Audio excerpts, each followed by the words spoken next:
Welcome back to my YouTube channel medical and नर्सेसब। मेरा नाम है कीर्ति। सो गाइज, आज हमने जो 1000 MCQs की सीरीज स्टार्ट की उसका पार्ट 4th पढ़ने वाले हैं।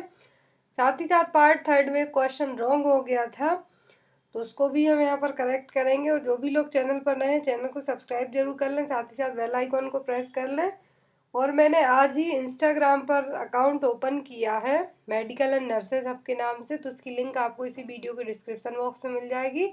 आप चाहें तो वहाँ पर भी मुझे फॉलो कर सकते हैं। और साथ ही साथ गाइस, जीके के लिए बहुत सारे कमेंट्स आ रहे हैं कि MP CHO और राजस्थान CHO के लिए आप जीके बनाइए। गाइस, मैं उस पर काम कर रही हूँ। आपकी एग्ज़ाम डेट आने के पहले विदिन 1 वीक में आपके लिए राजस्थान और MP CHO का जीके भी मिल जाएगा। और मैं आपको बता दूं कि जिनका भी आफ्टर CHO ट्रेनिंग के बाद पेपर होने वाला है, जो BNS के 3 ब्लॉक हैं, टोटल 92 यूनिट्स हैं सभी में। तो जो भी यूनिट्स रिमेनिंग हैं इस चैनल पर अभी तक हमने पब्लिश नहीं करी हैं, MCQ बेस्ड और थ्योरी बेस्ड, तो आपका आई थिंक अक्टूबर के फर्स्ट वीक में एग्ज़ाम होने वाला है। तो मैं पूरी कोशिश करूँगी कि जो भी MCQ बेस्ड क्वेश्चन बचे हुए हैं, यूनिट बची हुई हैं, वो आपके लिए डेली जो भी एटलीस्ट 30 और 40 यूनिट्स रिमेनिंग है, बाकी की सभी मैं आपको ऑलरेडी प्रोवाइड करा चुकी हूँ। आप चाहें तो सेपरेटली जो प्लेलिस्ट है उसमें आप लोग चेक कर सकते हैं। जितनी भी रिमेनिंग है वो आपको एग्ज़ाम के पहले मैं प्रोवाइड करा दूंगी डेली। कल से आपको 2 से 3 वीडियो हैं जो BNS के जितने भी ब्लॉक यूनिट मॉड्यूल बचे हैं वो सभी उसमें हम कवर करेंगे। तो गाइज, यहाँ पर पार्ट 4th पढ़ने के पहले मैं आपको बता दूँ कि राजस्थान CHO की जो वेबसाइट है उस पर एटलीस्ट 5 से 6 बार उन्होंने एग्ज़ाम डेट को फिर से रखा, फिर से वो नोटिफिकेशन रिमूव किया। आई थिंक आज उन्होंने फिर उसको रिमूव कर दिया है। तो अभी भी कुछ भी फिक्स नहीं हुई है राजस्थान CHO की डेट की आपका एग्ज़ाम कब होना है। जैसे ही फाइनल डेट आएगी, इवन जब नोटिफिकेशन गवर्नमेंट की वेबसाइट पर ही आके दोबारा से रिमूव कर दें तो उसमें मैं कुछ भी नहीं कर सकती हूँ। तो यहाँ पे गाइस, हमने पार्ट 3rd में क्वेश्चन रॉन्ग हो गया था, which antibodies at the higher concentration at colostrum. तो जो कोलेस्ट्रम है उसमें हाईएस्ट कॉन्सेंट्रेशन में कौन सी एंटीबॉडी रहती हैं, तो वो है IgA। इसका आंसर आप लोग प्लीज़ रेक्टिफाई कर लेना। ऑलमोस्ट सभी लोगों ने कमेंट बॉक्स में इसको सुधरवा दिया है, बट मैं भी आपको बता रही हूँ क्योंकि बाय मिस्टेक कभी कभी टाइपिंग करते टाइम है जो ध्यान से चला जाता है, इसलिए ऐसे क्वेश्चन में रॉन्ग हो जाते हैं आंसरिंग। तो यहाँ पर इसका आंसर क्या है, IgA। आज का क्वेश्चन नंबर फर्स्ट है, copper T is preferably inserted post natal on. तो जो कॉपर टी है पोस्ट नेटल टाइम पर आफ्टर डिलीवरी के बाद है जो कब इंसर्ट की जा सकती है। प्रेफरिंग टाइम क्या है, प्रेफरेबल टाइम क्या है, सही टाइम क्या है। ऑप्शन है after 2 weeks, after 4 weeks, after 8 weeks या फिर आफ्टर 6 वीक्स। तो कॉपर टी जो इंसर्ट करने का प्रेफरेबल टाइम है वो है आफ्टर 6 वीक, क्योंकि 6 वीक तक का टाइम क्या होता है, परपीरियम पीरियड होता है। तो इसके बाद क्या कर सकते हैं, प्रेफरेबल टाइम क्या है, आफ्टर 6 वीक। कभी कभी 48 आवर में भी जो PPIUCD रहती हैं उनको इंसर्ट करवा दिया जाता है, बट जो प्रेफरेबल टाइम है वो क्या है, 6 वीक। नेक्स्ट है, who developed health belief model. यहाँ पर मैंने इसका डायरेक्ट आंसर दिया है। तो आपको एग्जाम में हेल्थ बिलीफ मॉडल का या तो शॉर्ट फॉर्म पूछा जा सकता है कि आप इसका फुल फॉर्म बताइए, HBM। और ये किसने दिया था, तो ये दिया था Irwin M, Rosenstock and Godfrey M। तो इसके जो हेल्थ बिलीफ मॉडल के अलग अलग पॉइंट ऑफ व्यू रखे गए थे, perceived susceptibility, perceived severity, health motivation, perceived benefit और परसीव्ड बैरियर्स। तो इस जो हेल्थ बिलीफ मॉडल है आप लोग CHO की जो लोग ट्रेनिंग कर रहे हैं अभी प्रेजेंट में, उन लोगों के सिलेबस में है। टॉपिक ही एक सेपरेटली, और आज ही मैंने जो एक BNS का एक ब्लॉग का जो वीडियो बनाया उसमें भी ये था। तो वहाँ पर मैं आपके लिए हेल्थ बिलीफ मॉडल जो साइकोलॉजिस्ट थे उनका नाम नहीं बता पाई थी, जो कि 1950s में साइकोलॉजिस्ट इरविन M, रोसेनस्टॉक और गॉडफ्रे ने इसको डेवलप किया था। Next is, which of the following haemoglobin value denotes anaemia in a pregnant women. किसी प्रेग्नेंट वुमेन में हीमोग्लोबिन की क्या वैल्यू होगी कि जब हम उसको एनीमिया की कंडीशन कंसीडर कर सकते हैं। ऑप्शन है हीमोग्लोबिन 11%, HB 12%, HB 9% और HB 13%। तो हीमोग्लोबिन की वैल्यू जब लेस देन 9% हो जाए तब क्या कर सकते हैं हम उसको, प्रेग्नेंट लेडी को एनीमिया की कंडीशन कंसीडर कर सकते हैं। यहाँ पर WHO के अकॉर्डिंग एनीमिया इन प्रेगनेंसी को अलग अलग कैटेगरी में डिवाइड किया गया, माइल्ड, मॉडरेट, सीवियर और वेरी सीवियर एनीमिया। तो WHO ने जो डेफिनेशन दी है उसके अकॉर्डिंग जब भी हीमोग्लोबिन लेस देन 11 GM/DL हो जाए, ग्राम पर DL हो जाए, और जो हेमाटोक्रिट वैल्यू 32% लेस देन 32% हो जाए, तब क्या होगा, ये एनीमिया की कंडीशन कहलाएगी अकॉर्डिंग टू WHO। लेकिन इसको अलग अलग कैटेगरी में क्लासीफाई भी किया गया। माइल्ड एनीमिया दैट मीन्स जब हीमोग्लोबिन 9 to 10.9 ग्राम पर DL रहे, moderate 7 to 8.9 and severe 4 to 6.9, और वेरी सीवियर में क्या होगा, लेस देन 4 ग्राम पर DL। तो जनरली जो एनीमिया की कंडीशन होती है स्टार्ट होती है सेकेंड ट्राइमेस्टर में, मोस्टली प्रेगनेंसीज में सेकेंड ट्राइमेस्टर में स्टार्ट होती है। तो यहाँ पर जो इसके लिए क्या कहा जाता है, फिजियोलॉजिकल एनीमिया भी कहा जाता है जब प्रेगनेंसी में जो एनीमिया की कंडीशन होती है, क्योंकि बॉडी में ब्लड का वॉल्यूम क्या होता है, बहुत ज़्यादा चेंजेस होते हैं इसमें, इसीलिए एनीमिया जब प्रेगनेंसी में देखने को मिलता है तो कब देखने को मिलता है, सेकेंड ट्राइमेस्टर में। Next is what is the duration of pregnancy in human being. Human being में प्रेगनेंसी का ड्यूरेशन क्या है, ऑप्शन है 10 lunar month, 9 calendar month plus 7 days, C 40 weeks, और डी है यहाँ पर ऑल ऑफ दी अबव। तो यहाँ पर इसका जो राइट आंसर होगा वो क्या होगा, तो यहाँ पर इसका राइट आंसर होगा ऑल ऑफ दी अबव, क्योंकि जो प्रेगनेंसी ह्यूमन बीइंग में लूनार मंथ का मतलब है यहाँ पर जो भी 29 दिन का जो फरवरी का जो काउंटिंग की जाती है, आई थिंक उसको मिला के, या फिर 4 वीक्स रहते हैं जो, सॉरी यहाँ पर जो लूनार मंथ का यहाँ पर मतलब जो 4 वीक्स की पर मंथ कंसीडर किया जाता है यहाँ पर, तो उस हिसाब से 10 लूनार मंथ की प्रेगनेंसी हो जाएगी।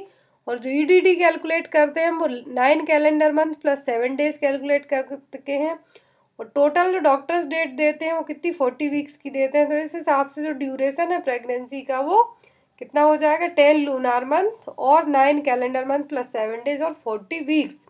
तो यहाँ पर इसका आंसर क्या होगा, D all of the above. तो यहाँ पर मैं आपको एक क्वेश्चन और क्लियर कर देती हूँ।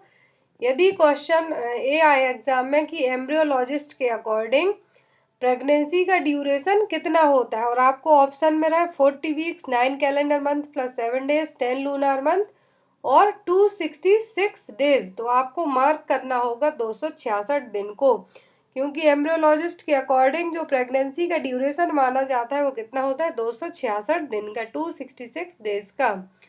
Next is vitamin A supplementation is given to children from the age of 1 to 6 year for. तो विटामिन ए का डोज दिया जाता है बच्चों में 1 से 6 साल तक की एज ग्रुप के बच्चों में।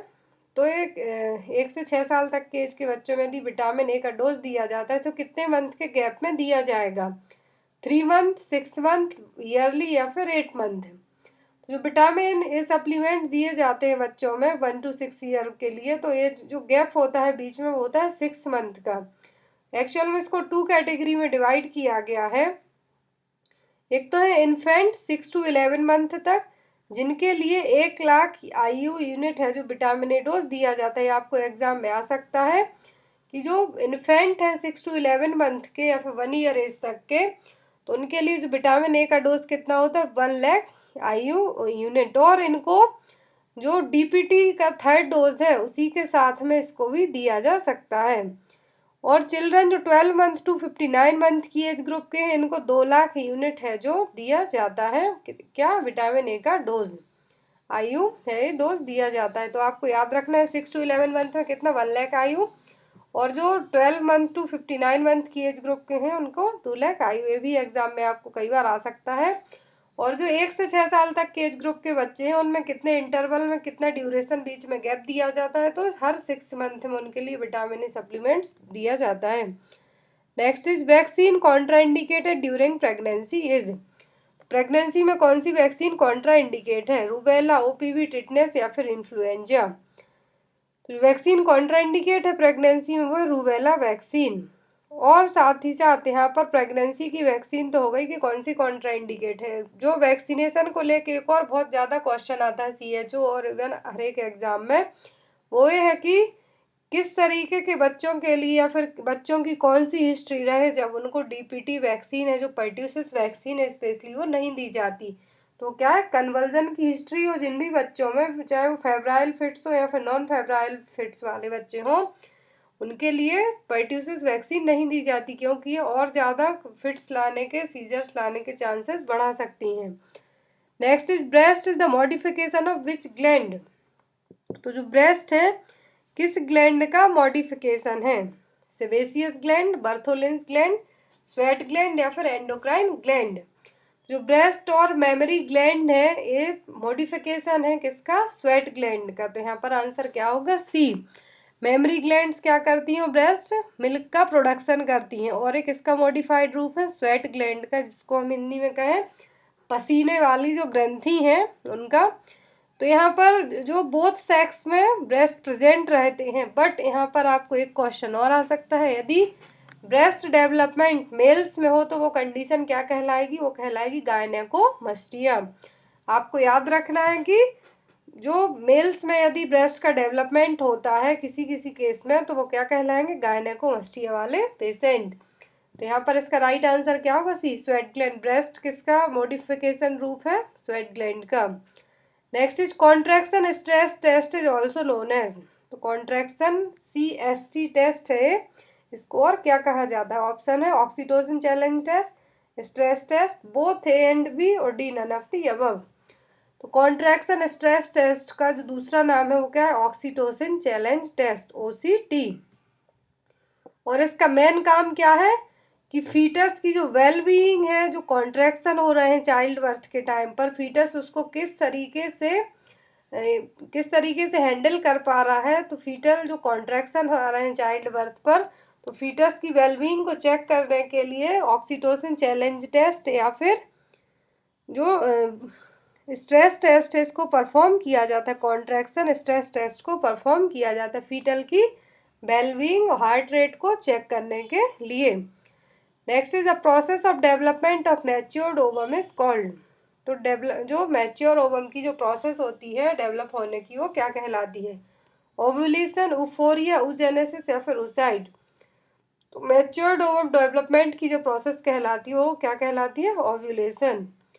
Next is colour code according to IMNCI when patient is treated at home. तो IMNCI में अलग अलग कलर कोड हैं जो यूज़ किए गए हैं। इंटीग्रेटेड मैनेजमेंट नियोनेटल केयर जो इलनेस है यहाँ पर, तो यहाँ पर जो बच्चों के लिए यदि घर पे ट्रीट किया जा रहा है तो उसके अकॉर्डिंग IMNCI में कौन सा कलर कोड यूज़ किया जाएगा? पिंक, रेड, ग्रीन या फिर येलो। तो जो कलर कोड यूज़ किया जाएगा IMNCI में यदि बच्चे होम पर ट्रीट किए जा रहे हैं, ट्रीटेड एट होम, तो वो होगा green colour. Next is human milk is rich in all except. तो ह्यूमन मिल्क में सभी चीज़ें प्रेजेंट है बट किसी एक को छोड़कर। ऑप्शन है vitamin A, vitamin C, iron and vitamin E। तो ह्यूमन मिल्क में विटामिन A रहेगा, C रहेगा, E रहेगा, बट आयरन और विटामिन D है जो एब्सेंट रहते हैं। यहाँ पर जहाँ ऑप्शन आयरन है, यहाँ पे कभी कभी आपको ऑप्शन में क्या मिल सकता है? विटामिन D भी मिल सकता है, तब भी आप उसको मार्क कर सकते हैं, क्योंकि ह्यूमन मिल्क में ना तो आयरन रहता है ना ही vitamin D। Next is what is the duration of puerperium. तो आफ्टर चाइल्ड बर्थ के बाद क्या होता है? टाइम पीरियड स्टार्ट होता है, तो कितने टाइम का होता है? होता है 6 वीक का, और वो पीरियड क्या कहलाता है? Puerperium period. तो ये कितने जो ड्यूरेशन है परपीरियम पीरियड का वो कितना रहेगा? 6 वीक का। Next is which of the following stage of labour is called the observational stage. कौन सी स्टेज को ऑब्जर्वेशनल स्टेज कहा जाएगा? First stage, second stage, third stage या फिर फोर्थ स्टेज। तो लेबर की टोटल 4 स्टेज हैं, फर्स्ट, सेकंड, थर्ड, फोर्थ। तो जो ऑब्जर्वेशनल स्टेज है जिसमें ओनली ऑब्जर्व किया जाता है पेशेंट को, वो क्या है? फोर्थ स्टेज, जिसको पोस्टमार्टम पीरियड भी कहा जाता है। तो फर्स्ट स्टेज कौन सी है? कंप्लीटली सर्वाइकल डायलेटेशन, जिसमें सर्विक्स कितनी डायलेट होती है? Maximum 10 centimetre. जो सर्विक्स डायलेटेशन है वो कितना है? Total 10 centimetre. और सेकेंड स्टेज में क्या होता है? Women pushes giving birth to the baby. तो सेकेंड स्टेज में बेबी डिलीवर होगा, थर्ड में पेशेंट एक्सपेल्ड आउट होगा, फोर्थ स्टेज क्या है? पोस्टमार्टम पीरियड और इसको ऑब्जर्वेशनल स्टेज भी कहा जाता है। Next is puerperium starts with, तो परपीरियम पीरियड कब स्टार्ट होता है? Expulsion of foetus, expulsion of placenta, initiation of breast feeding या फिर ऑनसेट ऑफ लेबर। तो परपीरियम पीरियड स्टार्ट होता है expulsion of placenta. The period of about 6 week after child birth, during this the mother reproductive organs return to their original non pregnant condition. तो puerperium period में आपको बता चुकी हूँ कि क्या है, आफ्टर चाइल्ड बर्थ के बाद जो 6 वीक का टाइम पीरियड होता है वो क्या कहलाता है? Puerperium period. और जो परपीरियम पीरियड है वो कब स्टार्ट होता है? एक्सपल्सन ऑफ प्लेसेंटा, प्लेसेंटा के एक्सपेल्ड आउट होने के बाद। Next is the failure of uterus to its normal size is, uterus से जब वो आफ्टर डिलीवरी अपनी नॉर्मल साइज में ना जाए तो क्या कहलाएगी? ऑप्शन है इन्वोल्यूशन, सब इन्वोल्यूशन, रिट्रैक्शन और D all of the above. तो ये यदि यूट्रस क्या हो रही है, अपनी जो नॉर्मल नॉन प्रेग्नेंट स्टेज में वापस नहीं जा रही है आफ्टर डिलीवरी, तो क्या कहलाएगी? सब इन्वोल्यूशन। तो यहाँ पर इसका आंसर क्या होगा? बी, सब इन्वोल्यूशन। और यदि यूट्रस वापस अपनी नॉन प्रेग्नेंट स्टेज में चली जाती है, जो रिवर्ट हो जाते हैं जो ऑर्गन्स, जो भी प्रेगनेंसी के टाइम पर स्पेशली यूट्रस, तो जो भी ऑर्गन्स वापस अपनी प्री प्रेग्नेंट स्टेज में चले जाते हैं वो प्रोसेस कहलाएगी इन्वोल्यूशन। और यदि वो वापस नहीं जा रहे हैं, यदि यूट्रस ही पूछा जाए तो क्या कहलाएंगे? Subinvolution. Next is the hormone that is injected to pregnant women at the time of delivery. कौन सा हार्मोन है जो प्रेग्नेंट वुमेन के लिए डिलीवरी के टाइम पर इंजेक्ट किया जाएगा? ऑप्शन है प्रोजेस्टेरोन, ऑक्सीटोसिन, प्रेडनिसोलोन और D none of the above. तो जो हार्मोन यूज़ किया जाता है प्रेगनेंसी में डिलीवरी के टाइम पर वो क्या है? वो है oxytocin. Next is which of the following minerals should be taken by child suffering from rickets. तो कोई बच्चा है उसको रिकेट्स की कंडीशन, और रिकेट्स किसके कारण होता है बच्चों में? विटामिन डी डेफिशिएंसी के कारण। तो उसको कौन सा मिनरल्स है जो दिया जाएगा? पोटेशियम, कैल्शियम, सोडियम और आयरन। तो यहाँ पर इसका जो करेक्ट आंसर होगा वो क्या होगा? जो भी बच्चे रिकेट्स की कंडीशन है जनरली तो किसके कारण होती है? विटामिन डी की कमी के कारण। और विटामिन डी के एब्जॉर्प्शन के लिए बॉडी में और क्या जरूरी होता है? तो वो है कैल्शियम। तो यहाँ पर इसका आंसर क्या होगा? सी, कैल्शियम। क्योंकि विटामिन डी का सही जगह सही तरीके से एब्जॉर्प्शन होने के लिए कैल्शियम है जो बहुत ही इंपॉर्टेंट रोल प्ले करता है, इसीलिए यहाँ पर इसका राइट आंसर क्या होगा? B, calcium. Next is how many calories are there in 1 gram of fat. 1 gram fat में कितनी कैलोरीज होती हैं? तो 1 ग्राम कार्बोहाइड्रेट और प्रोटीन में 4 कैलोरीज होती हैं, 4 कैलोरीज।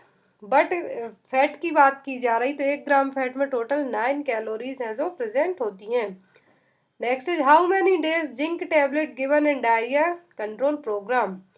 डायरिया कंट्रोल प्रोग्राम के तहत बच्चों के लिए डायरिया की कंडीशन है यदि, तो जिंक की कितनी टैबलेट जिंक की कितने दिन तक टैबलेट दी जाएंगी? 14 डेज, 6 डेज, 10 डेज या फिर 12 डेज।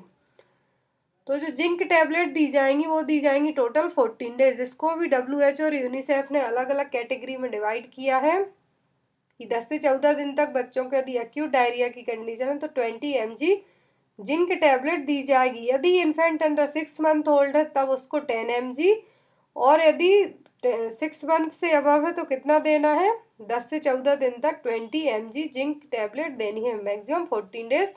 और यदि इन्फेंट है अंडर 6 मंथ ओल्ड तो उसको 10 mg पर डे के हिसाब से 14 डेज तक देनी है।